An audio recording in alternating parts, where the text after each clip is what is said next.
Donc avec nous aujourd'hui, ce soir, nous avons trois éminents chercheurs, professeurs. Commençons par Michel Viviorca, sociologue, directeur du Centre d'analyse et d'intervention sociologique, CADIS, président de l'Association internationale de sociologie et directeur des cahiers internationaux de sociologie, diplômé de l'ESSCP, docteur en gestion, en sociologie ainsi qu'en lettres et en sciences humaines. Il a fondé Le Monde des débats.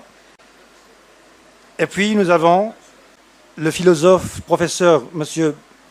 Boumakhlouf Ali, qui est professeur d'université à Paris-Est, Créteil, et président du comité consultatif de déontologie et d'éthique de l'Institut de recherche pour le développement en France.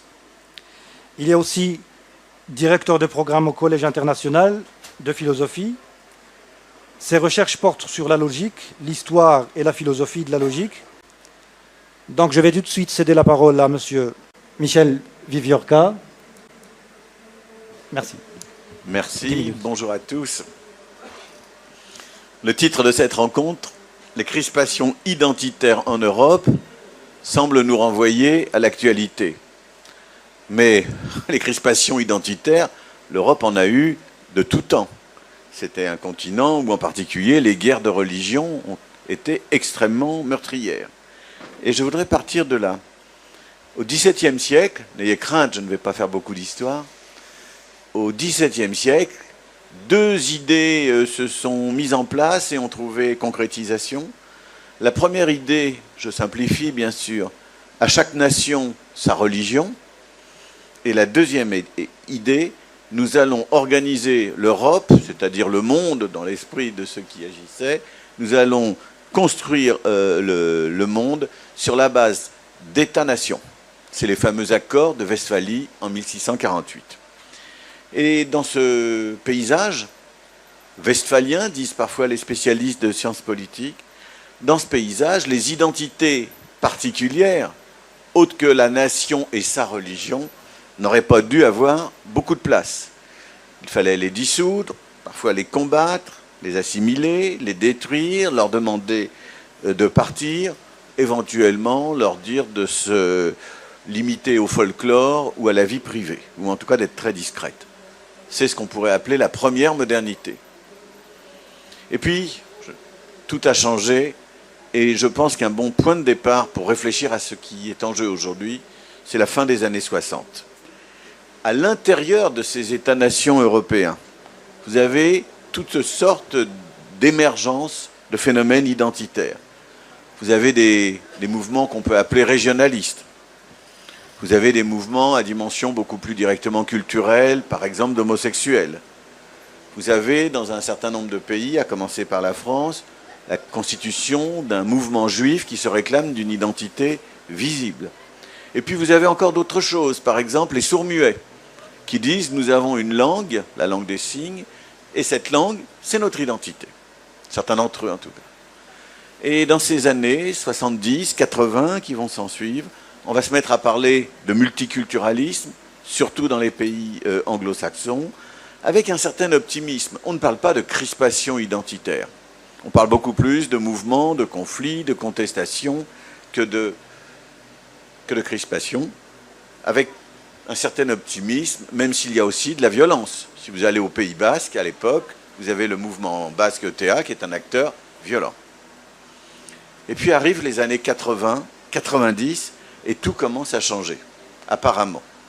Tout commence à changer pour différentes raisons, mais les phénomènes les plus visibles sont les transformations de l'immigration. Comme vous le savez, ce n'est pas ici qu'il faut l'expliquer, l'immigration était de travail, en Belgique, en Allemagne, en France, etc. Elle devient une immigration de peuplement.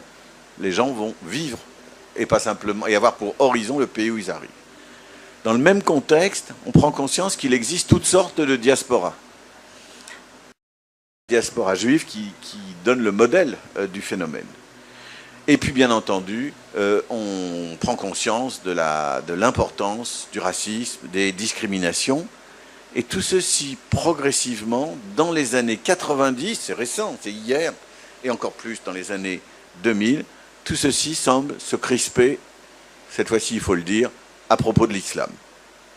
L'islam qui va devenir le cœur des débats dans un certain nombre de sociétés, en même temps que ces sociétés tendent à se fragmenter. Alors est-ce qu'on peut parler de crispation identitaire à propos de l'islam et des musulmans? Eh bien non, c'est totalement injuste.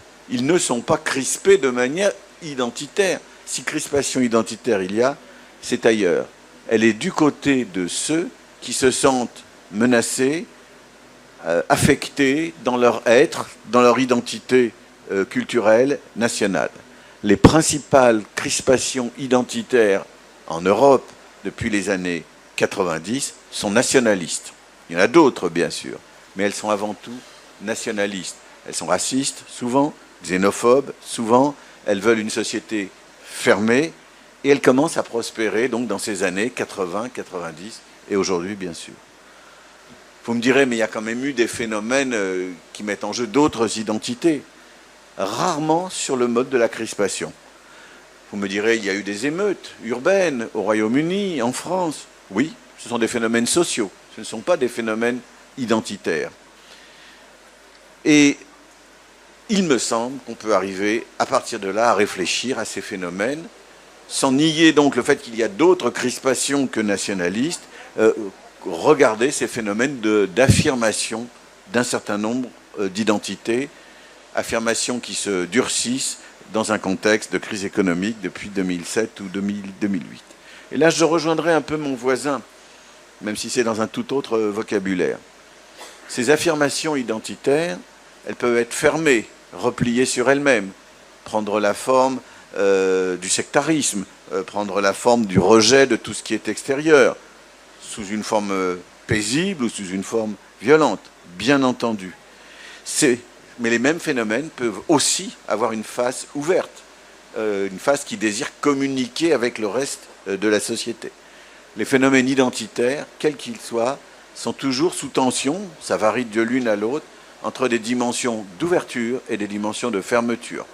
Les identités ont ces deux faces, et évidemment, ce qui est inquiétant, c'est que aujourd'hui, les faces les plus fermées, les plus loin des valeurs universelles qui sont liées au projet de vivre ensemble, ces faces-là semblent prendre de plus en plus d'importance.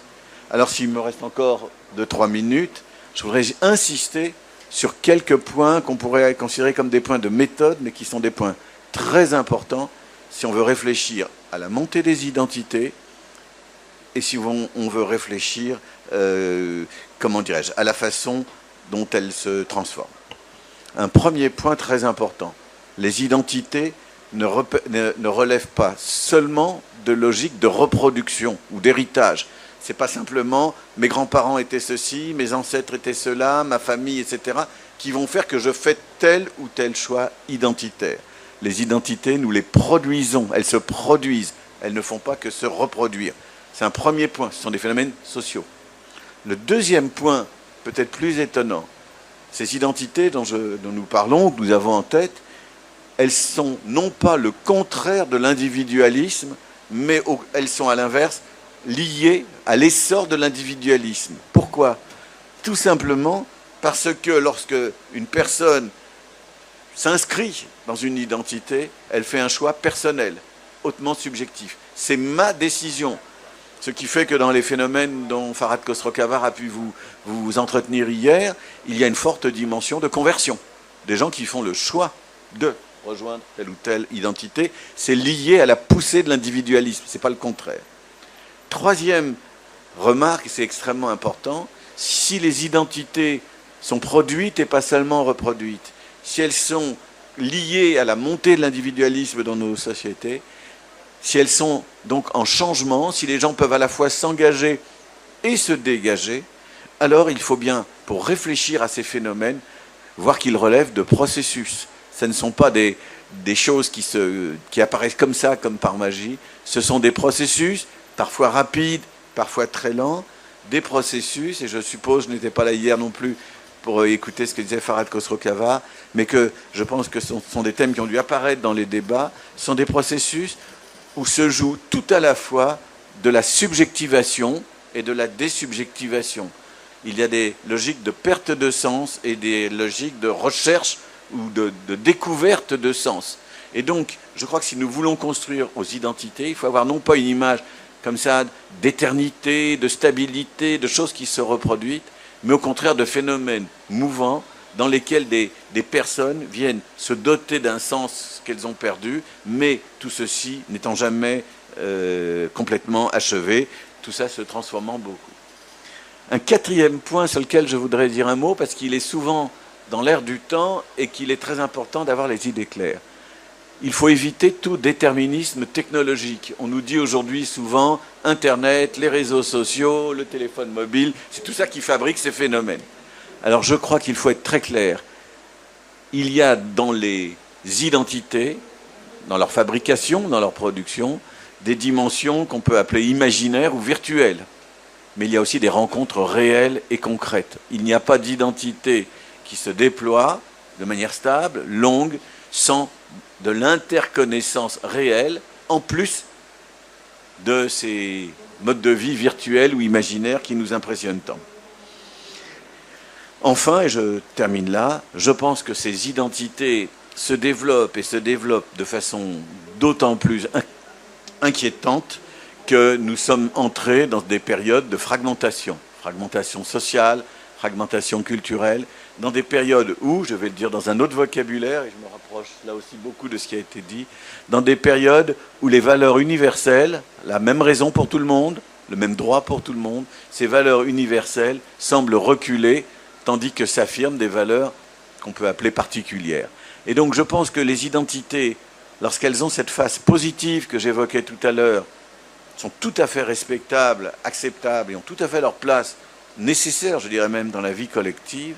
Lorsque la vie collective se fragmente, lorsque l'universel est déserté, lorsque les gens qui pensent basculent dans le relativisme et lorsque les gens qui agissent basculent dans le particulier, alors c'est la face sombre des identités qui l'emporte, avec ces logiques de crispation qui nous inquiètent tant, mais dont je rappelle, parce que c'est l'essentiel de ce que j'ai voulu dire ici, qu'elles sont d'abord nationalistes, s'il s'agit de l'Europe, avant d'être le fait de tel ou tel autre groupe.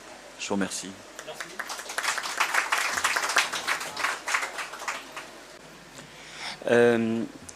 La table ronde s'intitule « Crispation identitaire ». Vous vous êtes interrogé, Monsieur Hadji, sur le mot de crispation. J'ai tendance à le rapprocher d'un autre mot qui est celui de crampe, crampe mentale. C'est une expression qu'a utilisée Ludwig Wittgenstein pour indiquer que d'une manière analogue aux crampes qui peuvent nous saisir aux pieds, il y a des crampes mentales qui consistent en quelque sorte à chercher à penser l'impossible et à ne pas y arriver. L'impossible, c'est quoi?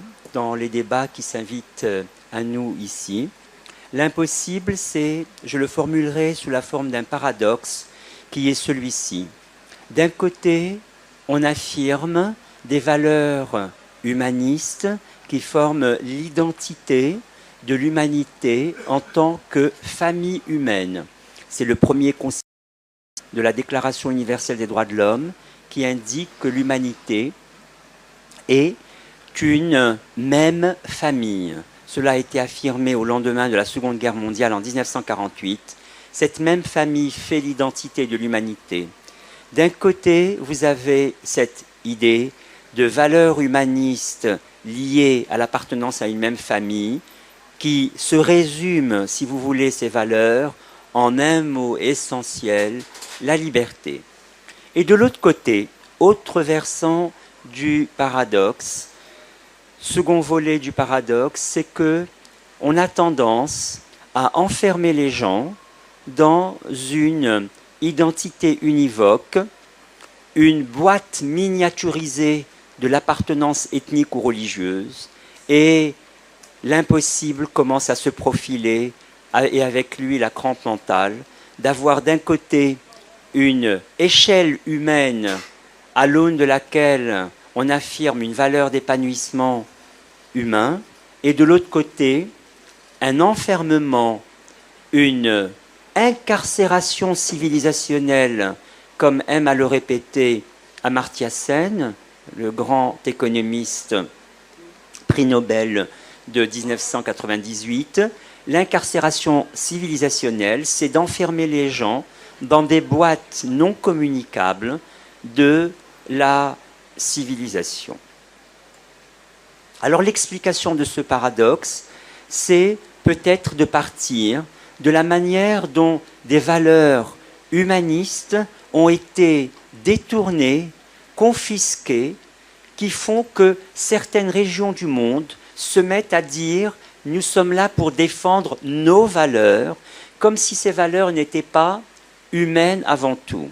Au lendemain des attentats qui ont eu lieu à Paris, beaucoup ont saisi la plume pour dire que nous sommes là pour défendre nos valeurs, comme si les valeurs de fraternité, d'égalité et de liberté, devise républicaine française, mais devise des droits de l'homme et du citoyen, comme si ces valeurs-là étaient en quelque sorte confisquées, détournées, pour n'être plus symbolisantes que d'une république aux dépens ou au détriment des autres. Jacques Goudy, grand anthropologue britannique, dans un ouvrage intitulé « Le vol de l'histoire », dénonce ce qu'il appelle un mythe dérangeant de l'Occident. Et ce mythe dérangeant de l'Occident, c'est d'avoir détourné des valeurs partagées par les hommes dans leur ensemble, en les considérant comme des valeurs exclusivement arrimées à la civilisation judéo-chrétienne, aux dépens du monde islamique. J'ai cité ça, le travail de Jacques Goudy. En réalité, partout il y a un même désir de liberté et d'émancipation. Je voudrais juste signaler que malheureusement nous avons la mémoire courte et que les printemps arabes, comme on a si bien dit, si bien dénommé ce grand mouvement de demande d'émancipation en 2011, fait 4 ans maintenant, février 2011 pour le Maroc du moins, c'est ce désir toujours d'émancipation. Quand on veut des illustrations, on peut facilement les trouver. Partout s'affirme ce que Montaigne appelait le devoir général d'humanité. Le devoir général d'humanité, Montaigne en parle dans un article qui s'invite tout à fait à propos de notre débat, un essai qui s'intitule « De la cruauté ». Et dans cet essai, Montaigne dit que nous devons aux hommes justice et aux animaux bienveillance, ainsi qu'aux plantes, autant qu'elles en sont capables. Devoir général d'humanité, l'espèce humaine responsable est devant elle-même et devant les autres espèces. Et il est important d'avoir toujours un regard décentré anthropologiquement pour pouvoir intégrer les agents moraux, mais aussi les patients moraux, ceux qui ne peuvent pas agir, qui sont sous tutelle ou qui sont simplement doués de sensibilité comme les animaux et que nous domestiquons ou bien instrumentalisons à loisir. La fraternité s'invite très souvent dans les débats autour de cette question des valeurs humanistes. Je voudrais, pour ma part, rappeler que dans l'article 1 de la Déclaration universelle des droits de l'homme, elle est présentée non pas comme une idée, mais comme une action. La fraternité, c'est ce qui nous pousse à agir ensemble, une commune manière d'agir. C'est ça la fraternité, ce n'est pas une idée qui nous rejoindrait, ce n'est pas une question de conception. Et du coup, à partir de là, à partir d'une commune manière d'agir, eh bien vous écartez cette manière qui consiste à enfermer les gens, à les miniaturiser, comme je le disais, dans les boîtes civilisationnelles, éviter de faire par exemple de l'islam un critère explicatif quand il y a des zones de non-droit. Vous savez que les leaderships islamistes ne s'affirment que quand il y a une zone clairement de non-droit, et on ne met jamais en liaison l'absence de l'affirmation du droit avec la montée de certains régimes de terreur. Et à côté de ça, on a placé le curseur identitaire sur cet ensemble de terreurs pour pouvoir rendre compte de tout ce qui n'est pas cela, comme par exemple d'un islam qui est vécu au quotidien, et je rends hommage à M. Mohamed Tozi qui avait fait une très très belle étude marocaine intitulée l'islam au quotidien. Cet islam au quotidien qui n'est plus du tout perceptible, rendu visible. En raison de quoi? En raison de cette idée que la peur s'installe, et avec la peur, l'idée qu'il faut frapper partout parce qu'on a peur de tout. Margaret Thatcher avait en 1978 lancé cette expression épouvantable de swamped. Nous sommes envahis, dit-elle, par les gens qui viennent d'ailleurs. Et cette notion d'envahissement par d'autres peuplades, par d'autres populations, a fait florès et a donné lieu à des partis populistes depuis 35 ans maintenant, qui, au lieu de mettre l'accent sur le fait qu'au même moment, commencé dans les années 80 avec les années Reagan, le fait que les revenus des 10% les plus pauvres s'effondrent de 60% et les revenus des 10% les plus riches augmentent de 80%, au lieu de jeter l'accent sur les 3 éléments que l'ONU présente comme un cocktail explosif, maladie, pauvreté, inégalité, eh bien, au lieu de mettre l'accent sur ce point, eh bien, on fait de la désintégration sociale par peur de ce que l'on a inventé comme étant des communautés fermées sur elles-mêmes et non assimilables, et par cette manière, comme je le disais, de s'émouvoir dès lors qu'on rencontre de l'humanisme ailleurs. Comment peut-on être persan, disait Montesquieu? Comment peut-on être musulman? Comment peut-on être chinois? Au lieu de conjuguer l'islamisme, de conjuguer, oui, également l'islamisme au pluriel, mais ce que je voulais dire, conjuguer l'humanisme au pluriel et parler des humanismes, on a cette idée dénoncée déjà par Aimé Césaire de considérer qu'il y a des citoyens à part entière et des citoyens entièrement à part. L'identité, moi je l'aime bien, j'aime bien l'exemplifier par une fable labyrinthique, un mot d'Alice au pays des merveilles.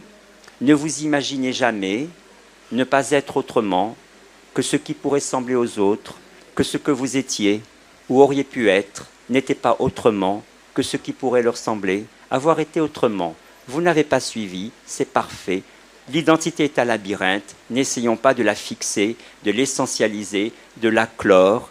Et en arabe, at-tawhidi, à qui on avait demandé qui es-tu, la kuntu in kuntu adri kayfa kuntu, wala la kuntu in kuntu adri kayfa lam akun. Shukran.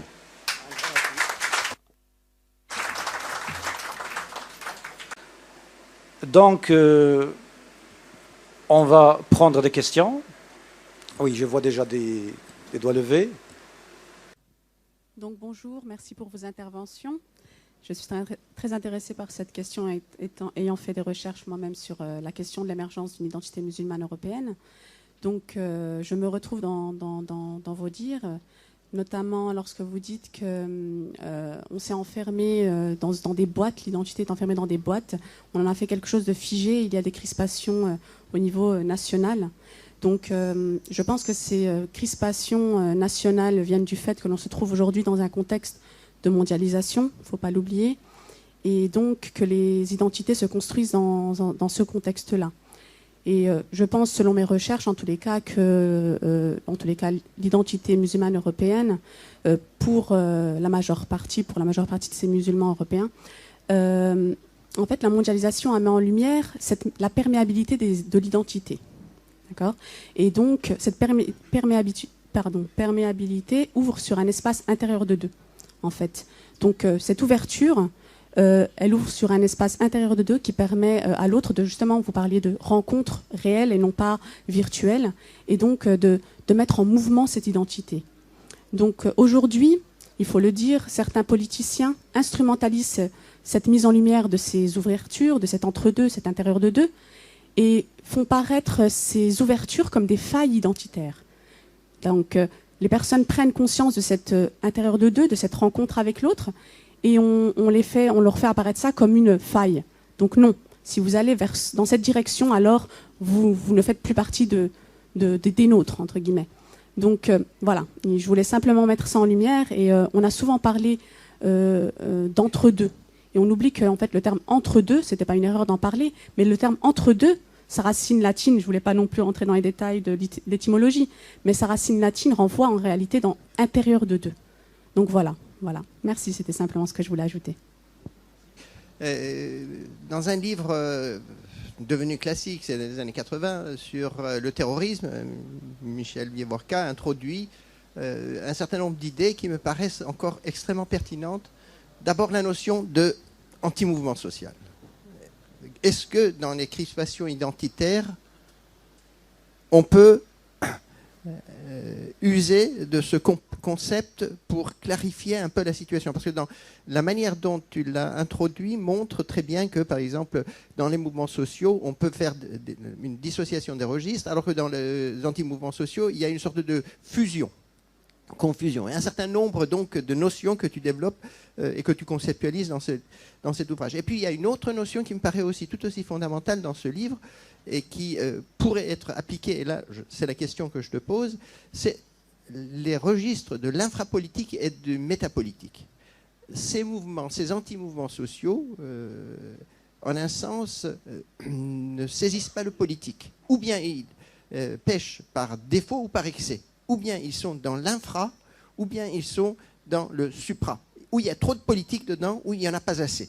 Et le politique, dans son autonomie, est en un sens mis à mal par ces formes d'anti-mouvements sociaux dont le djihadisme et les autres peuvent être en quelque sorte les exemples les plus patents. Donc là, ma question est que ces deux notions que tu maintenant relis à la notion de désubjectivation, et à juste titre, comment tu les réarticules à partir de ce qu'on pourrait appeler les crispations identitaires dans notre monde moderne? Merci pour ces pistes de réflexion. Merci Sihaji pour la modération aussi. Moi, me revenait en mémoire en fait pour ce débat et qui résume et qui synthétise un petit peu les thématiques qui sont impliquées. C'est le discours à l'UNESCO de Lévi-Strauss, le deuxième.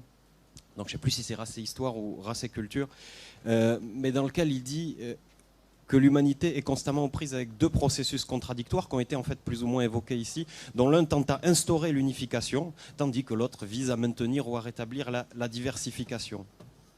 Et d'ailleurs, dans son deuxième discours à l'UNESCO, une vingtaine d'années après le premier qu'il a fait, quelques années après la Première Guerre mondiale, il a plus ou moins fait scandale, parce qu'il postulait, même pas il postulait, il affirmait que une certaine dose d'hermétisme vis-à-vis de l'autre dans les cultures était parfaitement normale et même souhaitable, il ajoutait, pour se protéger d'une certaine uniformisation ou d'une menace qu'ils sentent peser sur leur propre culture. Bon, c'était un américaniste, il avait en tête le cas particulièrement amérindien et la réduction presque à néant de la culture amérindienne ancienne, mais peut-être qu'on pourrait généraliser ça. À l'époque où il écrivait ça, on n'était pas encore en plus dans le cœur du processus de globalisation. Donc en fait ma question peut-être un peu provocatrice puisque c'est pour simplifier de demander aux intervenants si précisément les demandes d'identité auxquelles on a affaire ces dernières années de toutes parts ne sont pas logiques et presque normales dans un contexte de globalisation parce que en fait j'ai entendu parler donc de mode de gouvernement des identités, donc par le politique, ça c'est monsieur Tosi, également des réactions nationalistes. En fait, il me semble que les demandes d'identité, même les demandes identitaires, elles viennent plus des communautés humaines et des groupes eux-mêmes, face auxquels en fait le politique n'a que très très peu de pouvoir et de marge de manœuvre. Peu importe si par exemple les métalleux marocains ne plaisent pas au pouvoir, ils sont là, ils existent, ils ont leurs revendications, leur volonté d'exister. Peu importe si les groupes salafistes ne plaisent pas à la France, il se trouve qu'ils sont de nationalité française pour la plupart, etc. Donc ils existent, ils ont leurs revendications, et ainsi de suite. Alors, finalement, on pose la question du politique, mais peut-être qu'on inverse les choses et on inverse la dynamique. Voilà, c'est ce que je voulais. céderai la parole à M. Michel Viviorca. Merci. Je vais essayer de faire une réponse un peu synthétique à des débats qui ont été ouverts et qui sont très nombreux. Je pense, premièrement, que nous avons besoin de catégories, de concepts, d'un appareil théorique totalement renouvelé. Et que les phénomènes dont nous parlons, ça a été dit d'une façon ou d'une autre, nous obligent d'un côté à penser globalement, à avoir une vision du monde, et d'un autre côté à se centrer sur les personnes dans ce qu'elles ont de plus personnel, de plus subjectif. Et donc il faut faire une sorte de grand écart, c'est un peu ma première réponse à un certain nombre de choses qui ont été dites, une sorte de grand écart. L'espace dans lequel nous devons penser, il est gigantesque. Il faut aller du plus général au plus singulier. Alors, parmi ces catégories ou ces concepts ou ces façons de théoriser les choses dont nous avons besoin, je pense que nous avons besoin de catégories qui nous permettent de penser l'action et pas simplement l'identité. L'identité ne nous dit rien du tout sur comment vont agir les gens. Et donc c'est vrai que j'avais proposé, je n'étais pas le premier d'ailleurs, de parler d'anti-mouvement, c'est-à-dire ce qui reprend les catégories du mouvement, c'est-à-dire on est dans l'action, mais en le renversant, en l'inversant. On peut en proposer d'autres. L'essentiel, c'est justement de passer de catégories qui semblent figer les choses à des catégories qui permettent de penser les relations.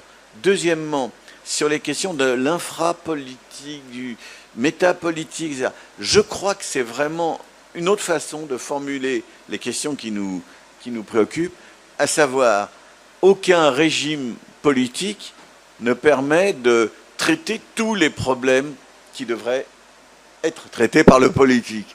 Tout le monde connaît la fameuse phrase de Churchill sur la démocratie. Bon, mais on pourrait dire la même chose des régimes autoritaires, impériaux, etc.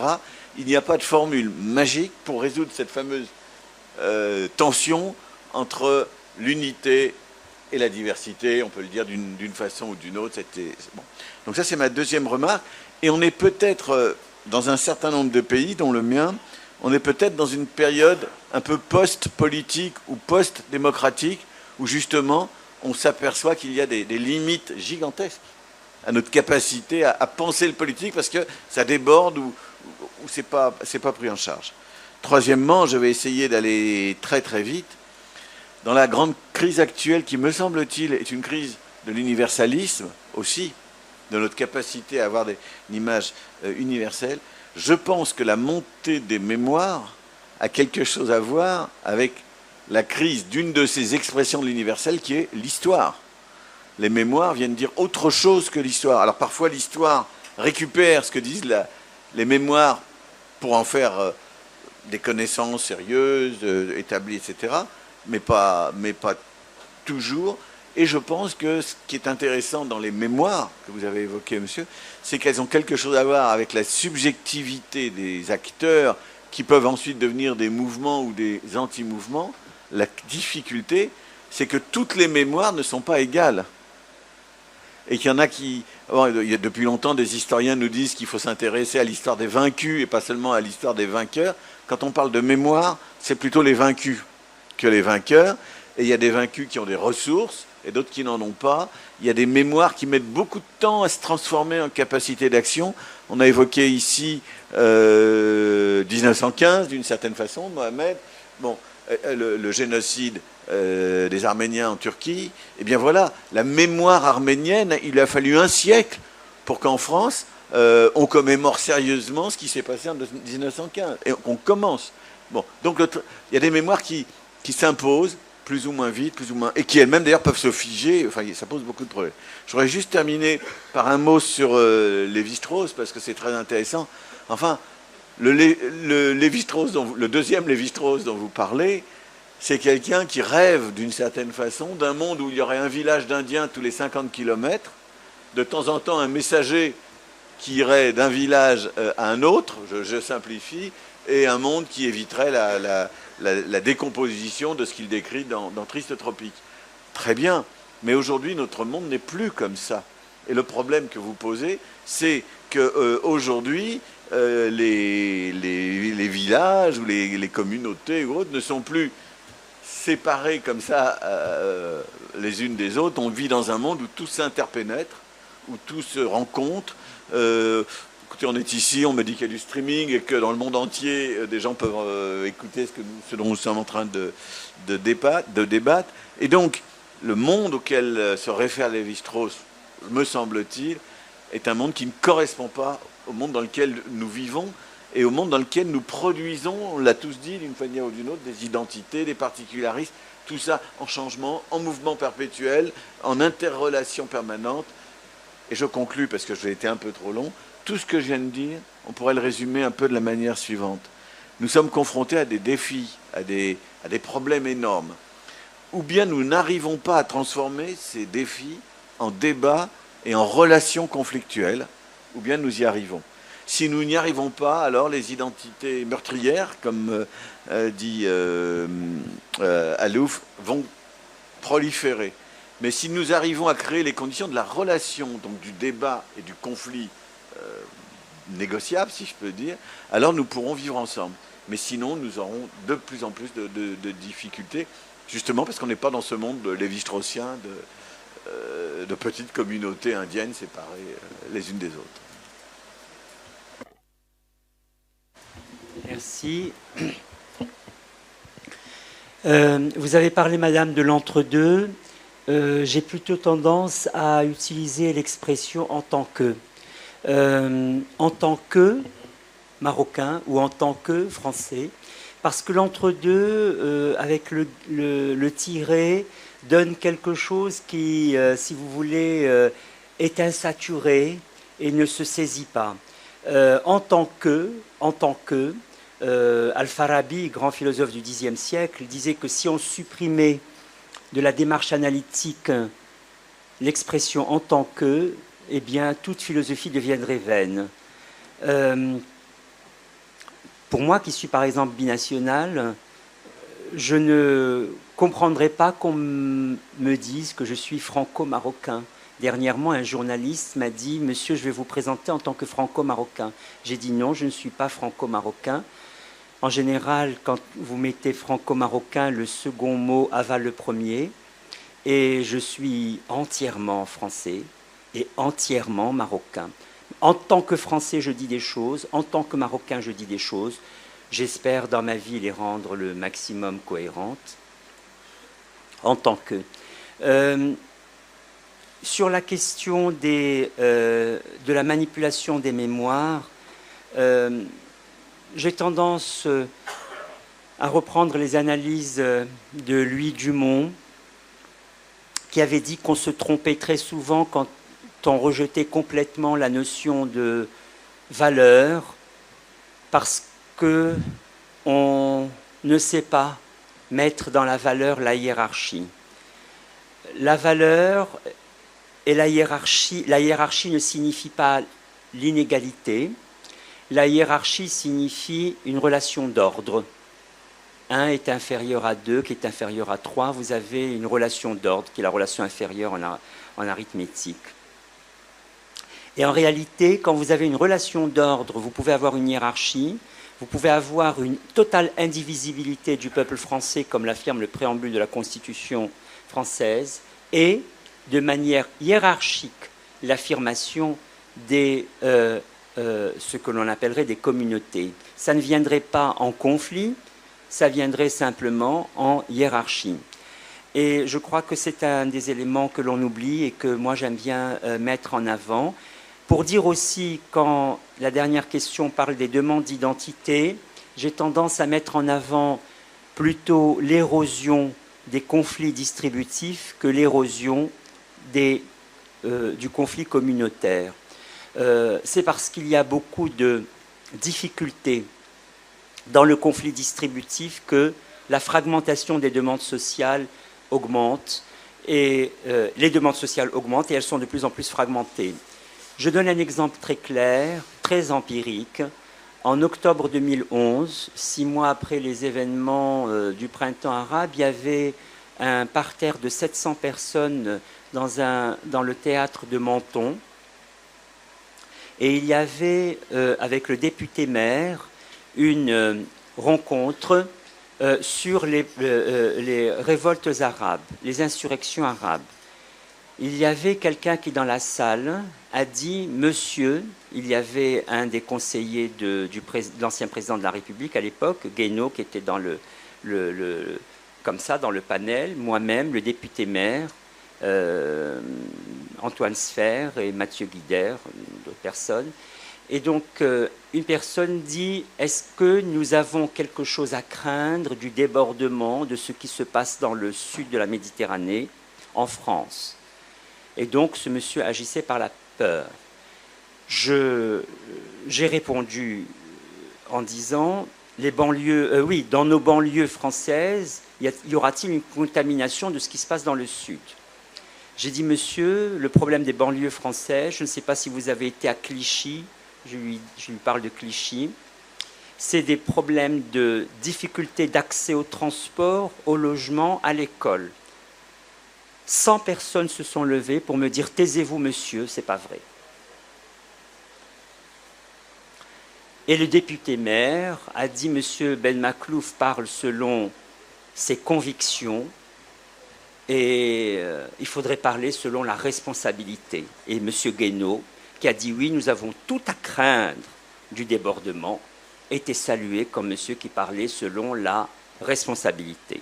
Ça vous donne une idée de la manipulation politicienne, monsieur, de ce qui s'est passé à ce moment-là, avec, je reprends vos termes, on fige quelque chose, oui, on avait figé quelque chose, en reprenant cette belle distinction de Ricoeur entre éthique de la conviction et éthique de la responsabilité, en la détournant pour un combat politicien, parce qu'il fallait préparer la réélection de M. Sarkozy 6 mois après.